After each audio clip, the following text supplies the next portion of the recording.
Okay, so in the last lesson, we were learning about orbital diagrams, and I have some on the board here that were actually examples that we did last time. So we've got lithium with its 3 electrons and phosphorus with its 15, and then osmium, come way over here. You can see all the electrons, there are 76 electrons in osmium, and I even ran out of room and had to put some of them down there. So you can see that the orbital diagrams give us quite a bit of information about where all the electrons are. And it also shows us which electrons might not be paired up, which would tell us something about how they might like to bond with other things. And that's handy, but it's kind of a pain to draw it all out like this. So we have another thing called electron configurations, which kind of make it easier to write, and you could even type them, which this would be a pain to type. And then there's abbreviated electron configurations, which are even easier. So we'll start with the complete electron configuration. And all we do for these is take the sublevels and list them. And then for each sublevel, we show how many electrons are in that sublevel by using a little superscript. So let me show you with lithium how that works.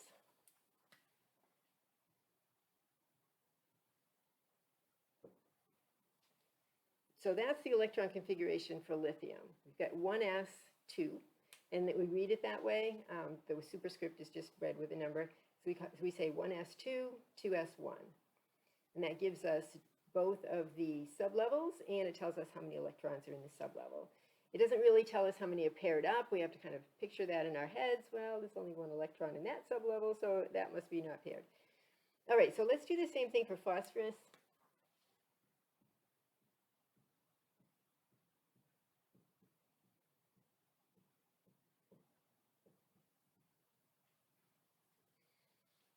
And you can see how that works out. You just list the sublevels and then put in how many electrons are in them. So most of those sublevels are filled. In other words, they have the maximum number of electrons that they can hold. And the last valence sublevel is not filled. And that just has 3 electrons where it could hold 6 if it was filled. Now, again, seeing that 3p3 in our heads, we have to picture what's going on up here so that we can know that there's 3 unpaired electrons. And you might remember from a long time ago that phosphorus does tend to form 3 bonds when it does covalent bonding. And that's why it has 3 unpaired electrons, and they want pairs, so they will do covalent bonding. Okay, now let's look at osmium. And when we do this, you're going to get the idea of why we would like to do some abbreviated electron configurations. So let's see.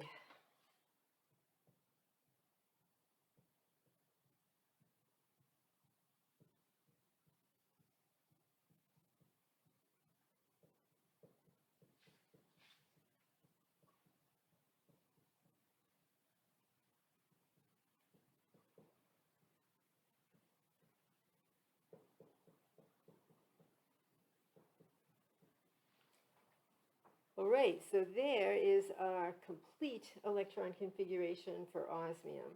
And it gives us a big list of all the electrons that are in there. And by the way, if you didn't know this was osmium, and somebody gave you this and said, what element is this? Which I might do sometime, just add up the numbers. Because this tells you how many electrons are in each sublevel. So if you add them all up, it'll be the total number of electrons in the atom, which should be equal to the total number of protons in the atom, which should be the atomic number. So you can add them all up, and whatever that atomic number is, go to your periodic table and say, oh, look at that. There's 76 electrons. That must be osmium. All right, so now let's do an abbreviated electron configuration for this.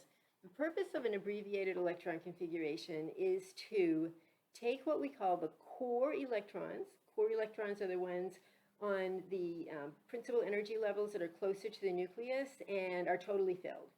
And those electrons are not going to be involved in bonding. They're not going to react with anything. They're just in there. It's all filled. It's all stable. Nothing's happening. So we don't really need to show them.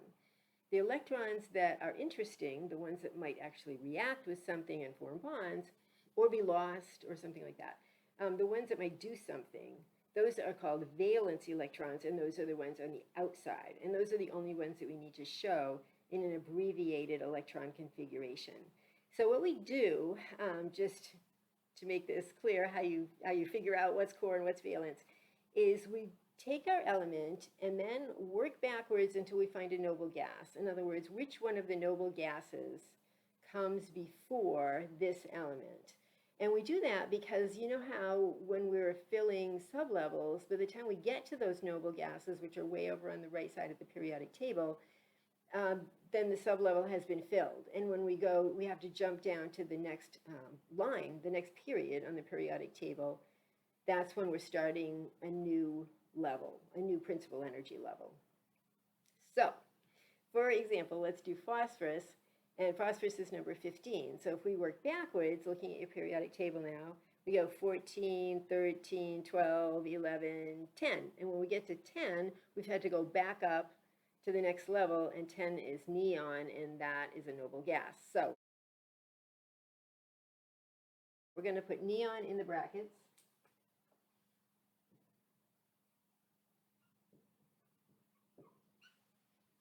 And that will represent our first 10 electrons. And then what comes after that? So if you look at neon, it includes this and this and this, but it does not include these two. So these two have to be added. So we've got 3s2, get out of the way here, 3s2 and 3p3. So neon has 10 electrons, and then we've got 5 electrons outside of that, which is 15, so we can do a little check and say, yes, that's what I wanted for phosphorus. All right, now let's do osmium. So back to the periodic table, that's number 76. So let's look and see if we can find a noble gas that has an atomic number less than 76, but not more than 76. So if we look at our noble gases, our choices are xenon, which are 54, that's less than 76. But the next one is radon, which is 86, and that's too much, so we know we're going to have to use xenon. So let's see, just to find some space, I guess. I'm going to erase that little piece because we don't really need it anymore. And we'll put xenon in brackets. So that takes care of the first 54 electrons.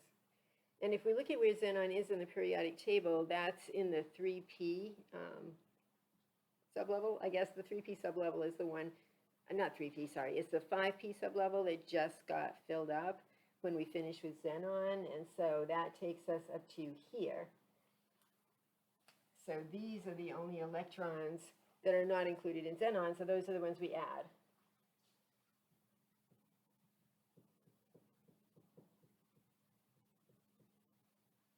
Okay, so we've got xenon, 6s2, 4f14, and 5d6. And that's our abbreviated. So look at the difference, right? So we've got this whole complete electron configuration, which is ginormous and kind of a pain to write out. And then we've got our abbreviated electron configuration, which is made more reasonable, and you're going to like that a lot better for the big ones anyway.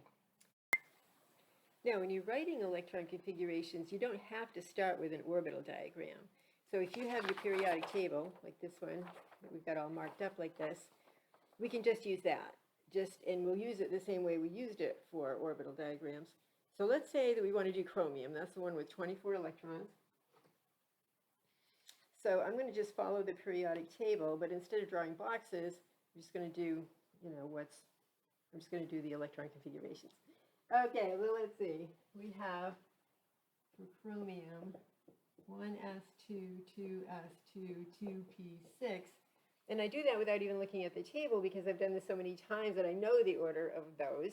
But you'll get there. You might not be able to do it yet. So that's 2p6. Okay, and then we have 3s2 and 3p6.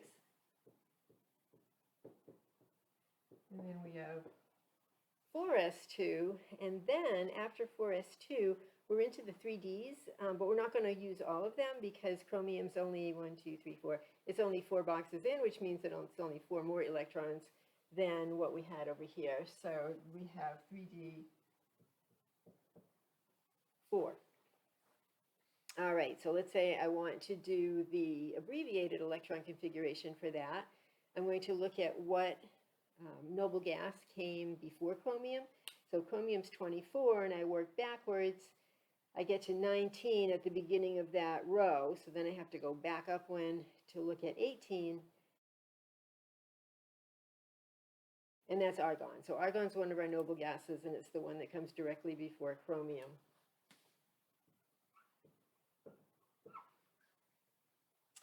So remember, sometimes I see people putting random elements in here, at least it looks random to me, but I think what they're thinking is they're going to put the preceding element. So for example, for chromium, if we look at the periodic table, vanadium comes just before chromium, and they might put a V in there. Don't do that. What you want to do is make sure that this is a noble gas, and it's whatever noble gas was the last noble gas that came before this element. So you do have to back up quite a few elements sometimes. So chromium's 24, then we go 23, 22, 21, 20, 19, and then back up to the next period above it to get argon, which is number 18. So make sure that it's a noble gas that goes in there, not some other kind of random element. Okay, where was I here? That had 18, so that goes up as far as here. So these still need to go in as part of the configuration. And so there's our abbreviated electron configuration.